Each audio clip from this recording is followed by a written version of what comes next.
अस्सलाम स्टूडेंट्स। तो आज हम करने वाले हैं एक्सरसाइज 12.6 उसका क्वेश्चन नंबर 3। 12.6 का क्वेश्चन नंबर 3 डिस्कस करेंगे।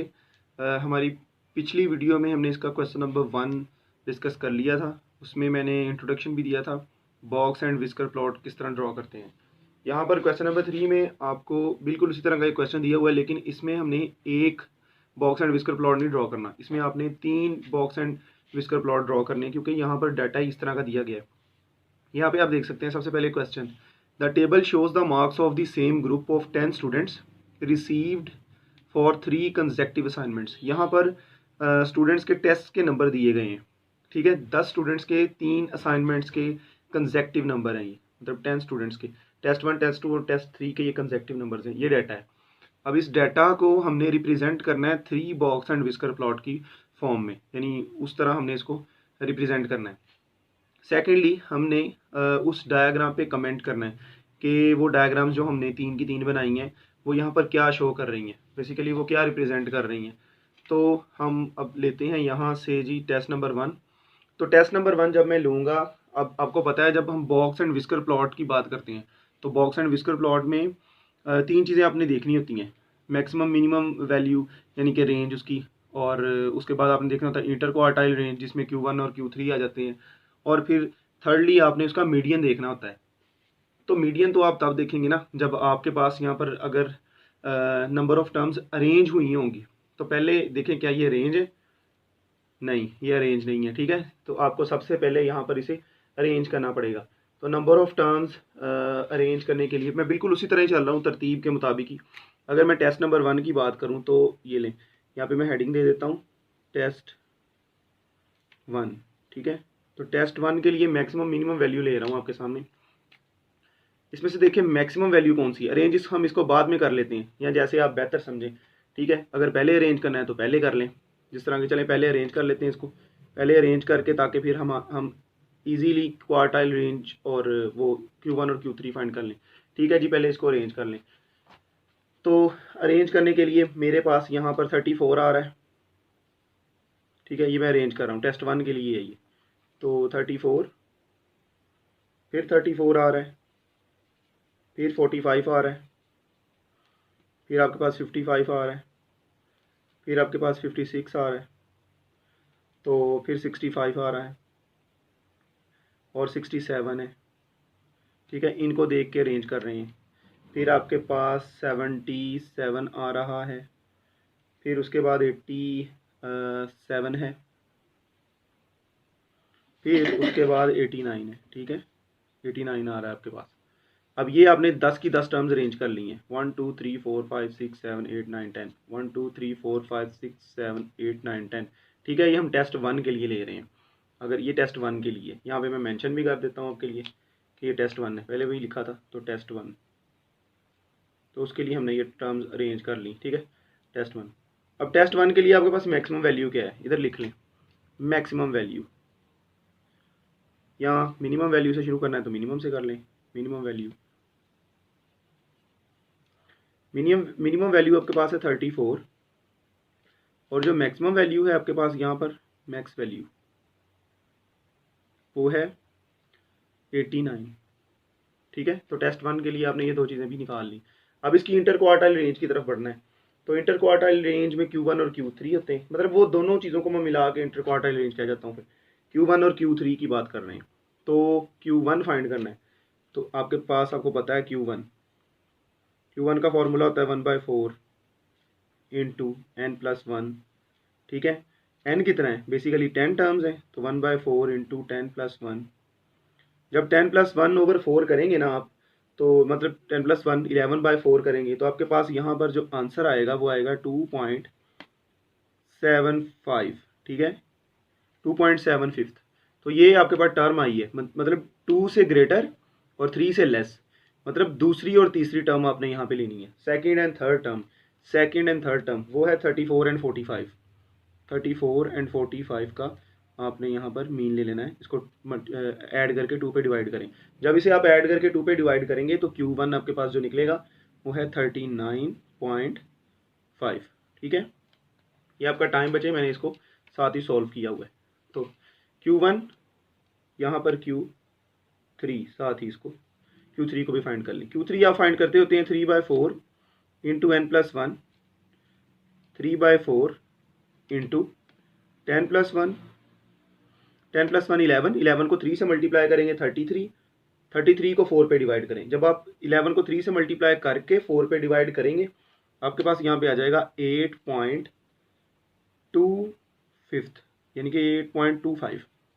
अब ये 8 कंप्लीट है और 9 से लेस है, तो 8 और 9th टर्म, 8वीं और 9वीं टर्म, 1 2 3 4 5 6 7 8, ये 8 है और ये 9, ठीक है। 77 है और इसके साथ है हमारे पास 87, तो 77 प्लस 87 डिवाइडेड बाय 2।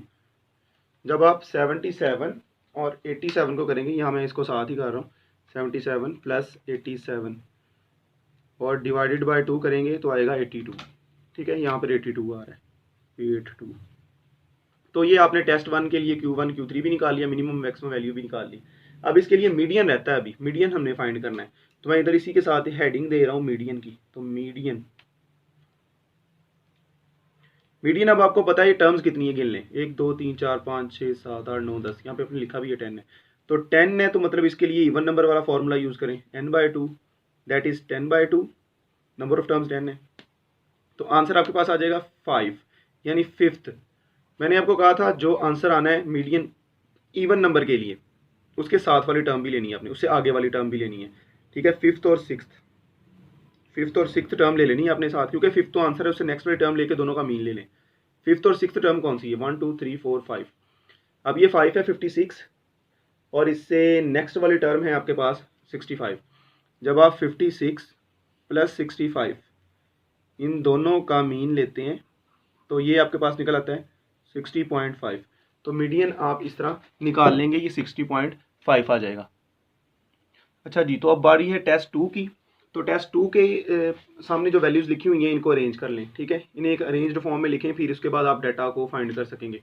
अच्छा, अब यहाँ पर टेस्ट 2 के लिए जो आपके पास वैल्यूज़ हैं, सबसे पहले मैं अरेंज कर रहा हूँ, 19 आ गई, फिर 45 आ गई, उसके बाद आपके पास 45 आ गई, एक और वैल्यू है, फिर उसके बाद 49 है, फिर आपके पास 59 है, ठीक है, फिर उसके बाद 64 है, फिर 72 है, फिर उसके बाद 75 है, फिर 88 है और एट दी एंड एक और 88 है। इस तरह आप ना इसको अरेंज कर लेंगे, गिन लें, 1 2 3 4 5 6 7 8 9 10, ये 10 वैल्यूज़ आपने अरेंज कर ली टेस्ट 2 के लिए भी, ठीक है। अब टेस्ट 2 के लिए 10 वैल्यूज़ अरेंज करने के बाद यहाँ पर मिनिमम वैल्यू क्या है, मिनिमम वैल्यू लें, मिनिमम वैल्यू, क्योंकि आपको पता है ये मिनिमम वैल्यू चाहिए होती है उसमें भी, whisker box and whisker plot draw करने में।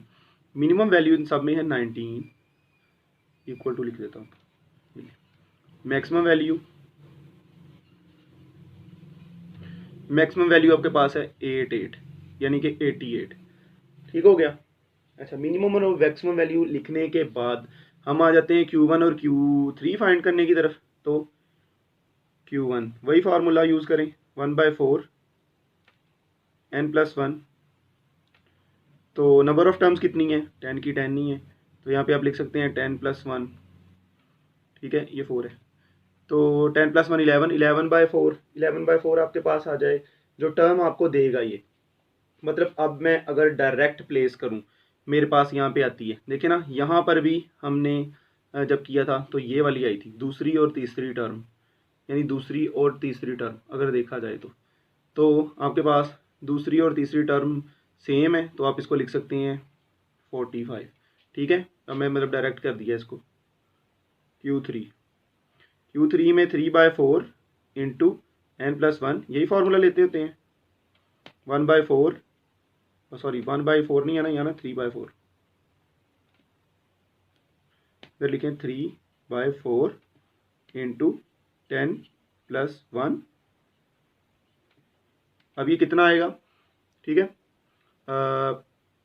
3/4 और 10 + 1, 10 + 1 11 हो गया ना, तो 11 को 3 से मल्टीप्लाई करें, 4 पे डिवाइड करें, तो आपके पास यहाँ पे वही 8.25 टर्म। अब देखें मैंने वो मतलब मेंशन कर दिया है, वहाँ पे तो सेम थी, यहाँ पे सेम नहीं है, 8वीं और 9वीं टर्म, ये आपकी 8वीं टर्म है, ये 9वीं टर्म है, तो ये मैं आपको फाइंड करके बता रहा हूँ।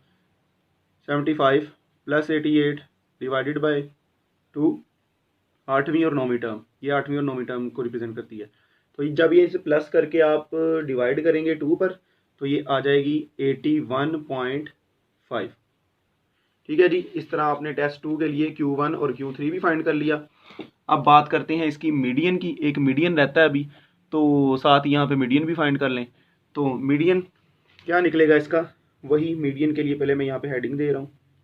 मीडियन के लिए फार्मूला लेते होते हैं आप n/2, क्योंकि आपके पास 10 टर्म्स ही हैं, इवन ही है, टर्म्स बराबर हैं तीनों टेस्ट के लिए। 10/2 वो आएगी 5th और 6th टर्म। 5th तो वैसे आंसर आएगा ना, तो मैंने कहा 6th टर्म भी आपने साथ लेनी है अगर इवन नंबर वाली टर्म्स हो। 5th और 6th टर्म, 5th और 6th टर्म कौन सी बनेगी, 1 2 3 4 5, ये 5th है, ये 6th है। 59 और 64, 59 + 64 divided by 2 is equal to, जब आप इसे प्लस करके 2 पे डिवाइड करेंगे तो ये आ जाएगा 61.5। तो इस तरह आप इसका मीडियन भी फाइंड कर लेंगे। अब बढ़ते हैं टेस्ट नंबर 3 की जानिब जी। तो सबसे पहले यहाँ पर डाटा लिखें टेस्ट 3 के लिए अरेंज करके। ठीक है, टेस्ट 3 के लिए यहाँ पे जो डाटा दिया है इसको अरेंज करें। तो मैं इसको अरेंज करके यहाँ पे लिख रहा हूँ। सबसे पहले मेरे पास आता है 32, फिर आता है 45, फिर आपके पास आता है 45, फिर आपके पास आता है 57, फिर इसके बाद जो डाटा है 59, 65, फिर 66, फिर 66 के बाद आता है 67, फिर आता है 76 और एट दी एंड आता है 77। ठीक है, तो ये डाटा हमने यहाँ पर अरेंज कर लिया। अब इसमें से मिनिमम वैल्यू देखें पहले। मिनिमम वैल्यू है 32 और मैक्सिमम वैल्यू देखें। मैक्सिमम वैल्यू क्या है, दैट इज 77। Q1 फाइंड करें। 1/4 into n+1 is equal to 1/4, n+1 कितना है, तो 10+1, तो ये आ जाएगा 11/4। ठीक है, मतलब 11/4 के लिए वही चीज़ 11/4, तो ये बनती है 2.75 टर्म। दूसरी और तीसरी टर्म आपने लेनी है। जो सेकंड और थर्ड टर्म है आपके पास, सेकंड और थर्ड टर्म वो सेम ही है ऑलमोस्ट। तो इसको जब आप प्लस करके मतलब फिर लिखेंगे वो वही आएगी, प्लस करके 2 पे डिवाइड करेंगे तो वही आएगी। ठीक है, Q3 तो ये होता है 3/4 इंटू 10+1, सॉरी यहाँ पे फॉर्मूला लिखना था पहले, ये लें जी, n+1 3/4 इंटू 10+1, 11 3 ज़ा 33, 33/4 जब आप करेंगे तो 8.75 टर्म ही बनेगी, यानी 8वीं और 9वीं टर्म। 8वीं और 9वीं टर्म जब आप यहाँ पे लेंगे दैट इज 67 + 76 डिवाइडेड बाय 2। इसे करेंगे क्योंकि दोनों डिफरेंट थी, मैंने जमा करके इन्हें इनका मीन ले लिया, यानी प्लस करके इन्हें 2 पे डिवाइड कर दिया, तो ये आ गया 71.5। Q3 भी फाइंड कर लिया, इसका मीडियन फाइंड करें साथ ही। मीडियन, तो मीडियन इसका क्या निकलेगा, मीडियन उसी तरह 10 टर्म्स है ना, तो n/2, मीडियन आपके पास आ जाएगा 10/2। 5th टर्म तो आपने 6th भी लेनी है साथ में। ठीक है, कैलकुलेट करने के लिए 2 टर्म्स आपके पास आएंगी 5th और 6th, 1 2 3 4 5। 5th आपकी 59 है, 6th 65 है, तो 59 और 65 ये दोनों लें, 59 + 65। ठीक है, इसे प्लस करें, 2 पे डिवाइड करें। अभी इसे प्लस करके 2 पे डिवाइड करते हैं। 59 + 65 डिवाइडेड बाय 2, तो ये 62 आ रही है। ठीक है जी, ये आपने मीडियन इसका भी ले लिया, ये मीडियन आपके पास आ गया टेस्ट नंबर 3 का भी। अब इन तीनों का डाटा हमारे पास आ चुका है। अब हमें आसानी होगी 3 box and whisker plot draw करने में, तो अब हम वो ड्रॉ करते हैं। यहाँ मैंने तीनों टेस्ट की वैल्यूज़ लिख दी हैं, टेस्ट 1, टेस्ट 2 और टेस्ट 3 की। ठीक है, और इनको देखते हुए हम यहाँ पर 3 box and whisker plot draw कर लेंगे। टेस्ट 1 की सारी वैल्यूज़ यहाँ पे पड़ी हैं, जो जो हमें रिक्वायर था बॉक्स बनाने के लिए। टेस्ट 2 की वैल्यूज़ पड़ी हैं और टेस्ट 3 की यहाँ पे सारी वैल्यूज़ हमारे पास पड़ी हैं। अब हम इनको देखते हुए इनके सामने प्लॉट करेंगे। ये जो है 3 box and whisker plot graph जो है ये हम ड्रॉ करते होते हैं डायग्राम, तो फिर कंपेयर करेंगे इनको। ठीक है, यहाँ जो इसके लिए मैंने स्केल सेलेक्ट किया है दैट इज़ फ्रॉम 10 to 90। अगर आप तीनों डाटाज को देख लें, तीनों डाटा की जो आपके पास रेंज आती है मिनिमम और मैक्सिमम को, वो मैक्सिमम जो रेंज है वो 90 से एक्सीड नहीं कर रही, ठीक है, और रिड्यूस में मतलब कम नहीं है, इससे 10 से कम नहीं है अगर देखा जाए तो 10 से लेकर 90 तक आपके पास टोटल ना डाटा की रेंज आ जाती है। तो इसी के अंदर ये तीनों के तीनों प्लॉट ड्रॉ हो जाएंगे, इसलिए मैंने इसको ड्रॉ कर लिया है 10 से 90 तक। ये देखें टेस्ट 1 के लिए मैंने मिनिमम जो टेस्ट 1 की मिनिमम वैल्यू दैट इज़ 34, तो 34 इधर से देखना आपने 30 और 40 के सेंटर में, यानी यहाँ कहीं, ठीक है, यहाँ पे अंदाजे के मुताबिक लगा दिए मैंने 34, और इधर से आपके पास ये आएगी अगर देखा जाए यहाँ से 90 से पीछे आएगी, लेकिन ये कैमरा में आपको शो हो रही है 90 के आगे है। तो इसको मैं ज़रा सेट कर देता हूँ। ये देखें इस तरह लगा दी मैंने, ठीक है, ये 89 पर अब शो हो रही है मैक्सिमम और मिनिमम। इस तरह मैं बाकी भी ड्रॉ करने लगा हूँ Q1 और Q3 की वैल्यू और मीडियन की वैल्यू टेस्ट 1 के लिए। अब ये जो दो लाइनें मैंने लगाई हैं, ये वाली और ये वाली, ये Q1 की लाइन है, ये Q3 की लाइन है, ठीक है, इनको आपस में ज्वाइन कर दें। सेंटर में कहीं मीडियन आ जाएगा जो दिया हुआ है 60.5 पे। इस तरह सेंटर में मीडियन की लाइन लगा दी है मैंने, इसको भी इसके साथ मिला दें, ठीक है, और इसको भी इसके साथ मिला दें इस तरह। तो ये आपको शो कर रहा है यहाँ पर टेस्ट 1 की वैल्यू टोटल, ठीक है। इसको थोड़ा सा मतलब डॉटेड लाइन में शो कर लें, मतलब इतना बड़ा ना ऐसे शो करें, यहाँ पे ऐसे थोड़ी सी इसकी सेटिंग कर लें, ठीक हो गया। एक हमने ड्रॉ कर ली। सेकंड टेस्ट के लिए कुछ आपके पास इस तरह की ये बन जाएगी, ठीक है। तो मैंने ये ड्रॉ करके दिखा दी है, जिस तरह ये वैल्यूज़ दी गई थी उसी तरह यहाँ पर लिख कर मतलब लाइनें लगाकर मीडियन भी ले लिया, Q1 Q3, ये मैक्सिमम ये मिनिमम, ठीक है, इनको मिला के ये बना लिए। और थर्ड टेस्ट के लिए जो आपकी बनेगी कुछ इस तरह की बनेगी, ये भी मैंने इसी वैल्यूज़ को देखते हुए बना दी है आपका, ताकि टाइम बचे, ठीक है।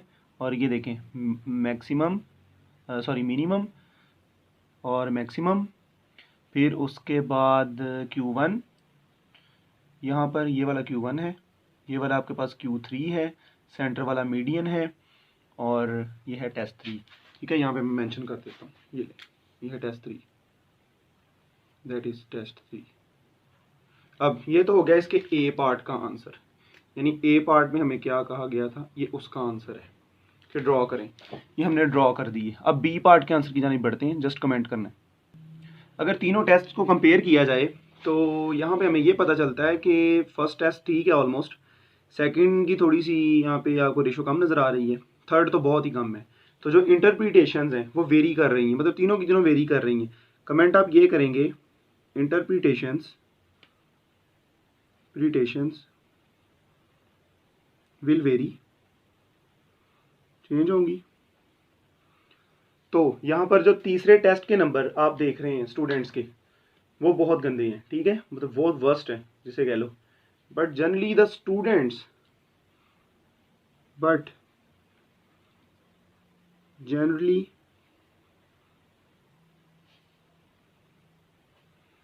generally the students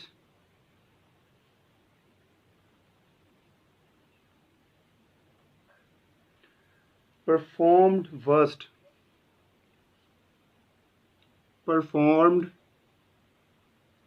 ठीक है, यहां पर नीचे लिखे वर्स्ट,